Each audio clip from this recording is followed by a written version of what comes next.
Hey guys, welcome to the Reparenting Daily podcast, your free daily guide for inner child healing and repairing the relationship with yourself.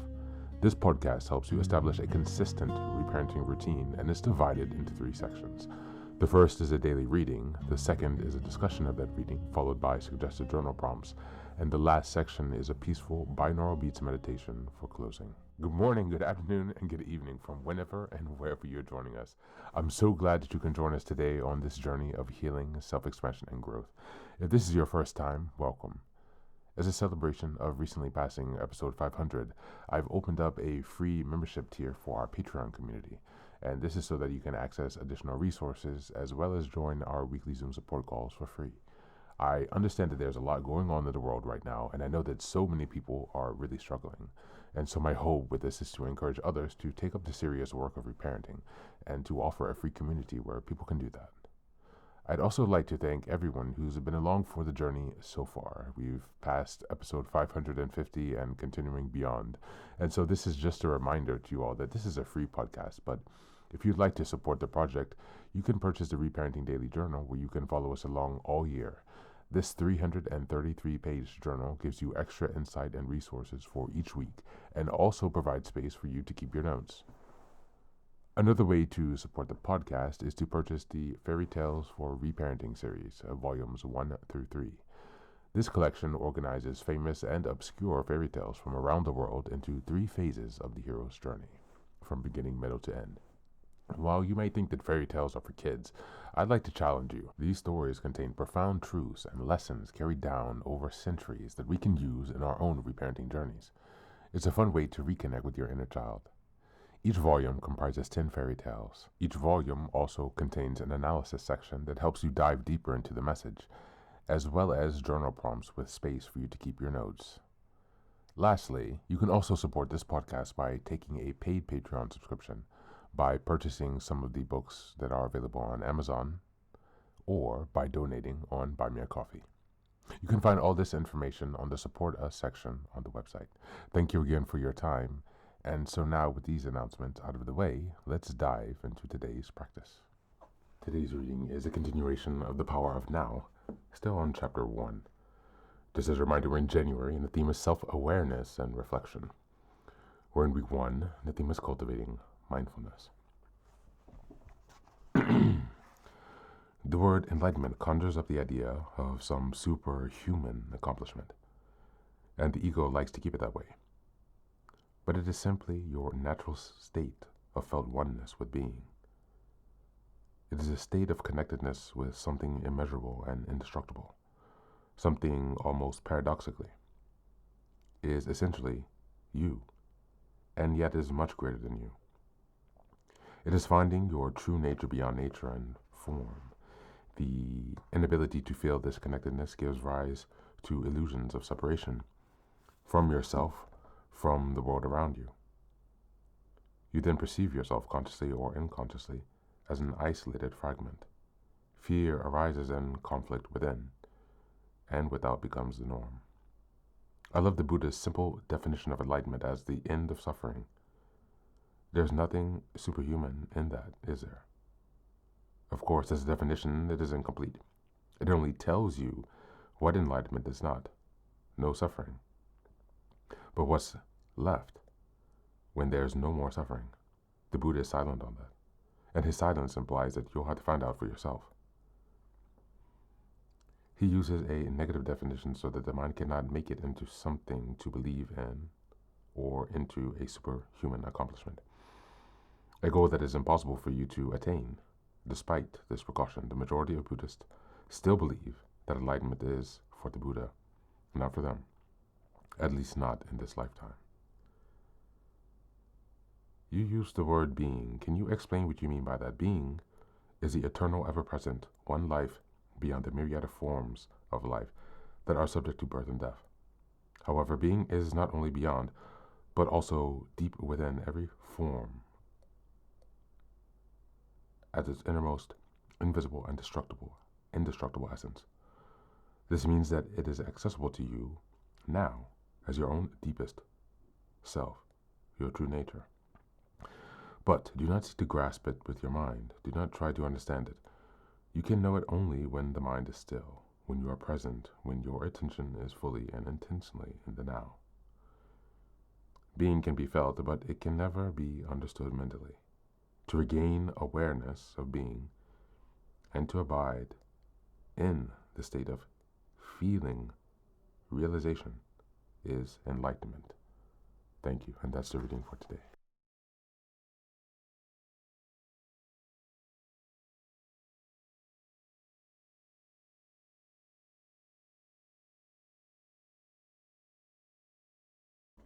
Today's reading reframes enlightenment in a way that strips it of all mystique and ego. It's not a superhuman achievement, not a badge you earn, not something reserved for saints on mountaintops. Enlightenment, as described here, is simply the end of suffering, not because life becomes painless, but because the illusion of separation dissolves. When we lose touch with the being, we experience ourselves as isolated fragments, and fear becomes a default. Presence restores the felt sense of wholeness that was never actually lost.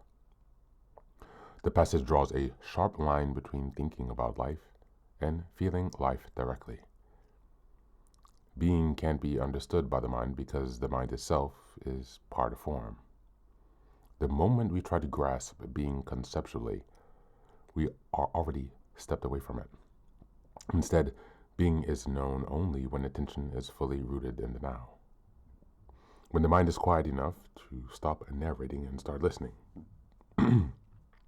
Excuse me. This is why suffering persists. Not because life is wrong, but because we keep trying to solve existence with thought. The most grounded insight here is that being is accessible now, not later, not after fixing yourself, and not after spiritual improvement. It's already your deepest self. Presence isn't something you achieve, it's something you remember. Enlightenment, then, isn't an escape from humanity. It's the full intimacy with it. When awareness rests in the present moment without resistance, being is felt and suffering naturally loses its grip. As we go into the journal prompts for today, number 1, where in your day do you notice yourself living mostly in thought rather than presence? Number 2, what happens in your body when you let go of understanding and simply feel this moment? And number 3, if being is already accessible now, what might stop you striving for? I will read that one more time. If being is already accessible now, what might you stop striving for? That's it for today. And as always, thanks for being here. Take care of yourself, and please do be well.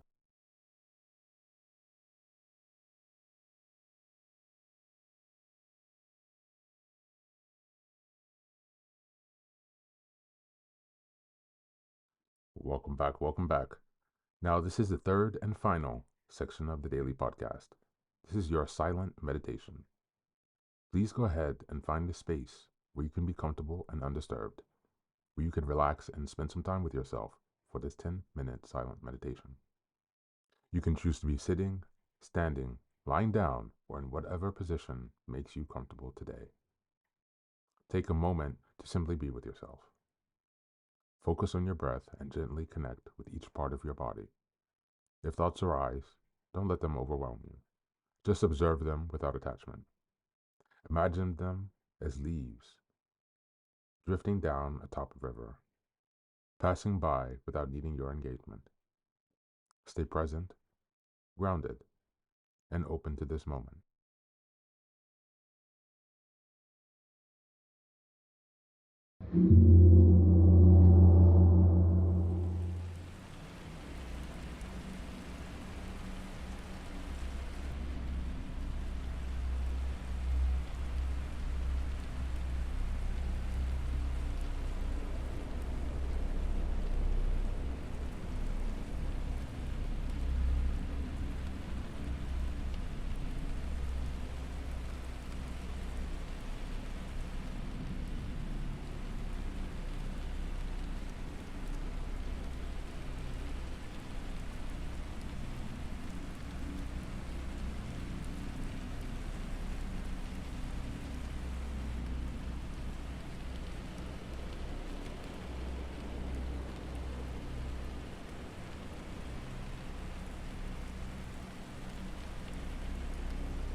you.